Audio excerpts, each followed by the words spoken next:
This is Michael Bell with the CVB challenge, in which we're learning by memory a verse from each of the 66 books of the Bible that has to do with Christ, showing that Christ is the Messiah. And we've made it to the book of Judges, and the very last verse of the entire book is Judges 21:25. And it says, "In those days there was no king in Israel. Everyone did what was right in his own eyes." Now, if you've read the book of Judges, those words sound familiar because they have been said before. In 19:1, we have, "In those days there was no king in Israel." In chapter 18:1, "In those days there was no king in Israel." In chapter 17, verse 6, "In those days there was no king in Israel. Everyone did what was right in his own eyes." Word for word, exactly what we find in Joshua 21:25.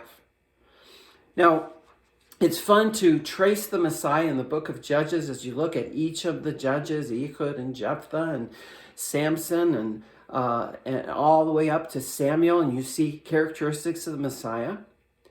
But this repeating phrase, these sentences that are repeated over and over again, represent another tool that we can use to uncover the Messiah, and that is when we see patterns in the Old Testament. Those patterns almost always point to Jesus.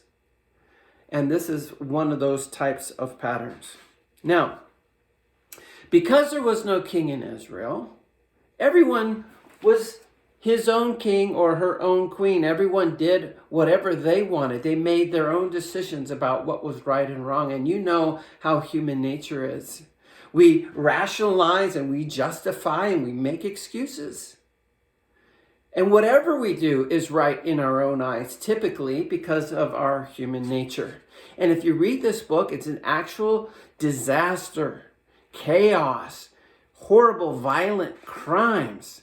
Abomination after abomination takes place during this 400-year period in Israel's history, precisely for this reason. There's nobody in charge, at least not for long. There was a cycle where the children of Israel would do well, and then they would go after a false god, and the Lord would abandon them and allow them to be disciplined to try to show them that idolatry is wrong. And then they would cry out to God, and he would send a deliverer, a judge, who would deliver them from their enemies, something which they really liked. But then that judge, as long as he was alive, would try to rule over them and show them the laws of God and decide their cases for them and so on, show them how to live rightly before God. But once that judge died, guess what? They would go back into their idolatry. So they loved the fact that the judge would deliver them. Who wouldn't? Because they were constantly being enslaved and being harassed by their neighbors. But once that judge was showing them the ways of God and how to live in peace and how to live righteously and so forth, they didn't like that so well and were very quick to return to their idolatry. Now, Jesus is like these judges. He came as a deliverer. And just as Moses and these judges delivered people from slavery, Jesus comes as our Redeemer, redeeming us from slavery to sin. But now he wants to rule over us as our judge and king, the one who will teach us the ways of God and how to live righteously before him.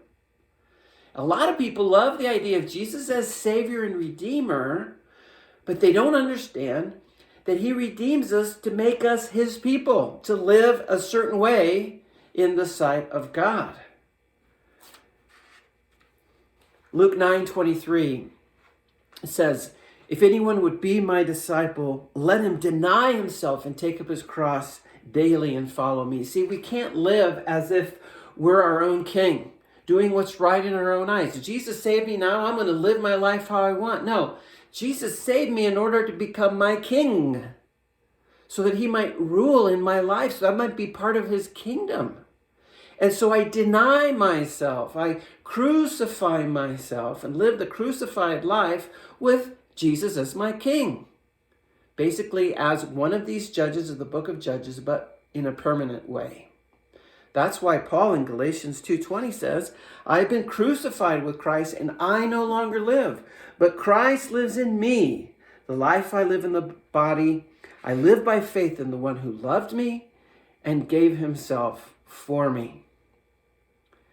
Now, if Jesus is on every page of the Bible, including the book of Judges, shouldn't he be in every page of your life and mine?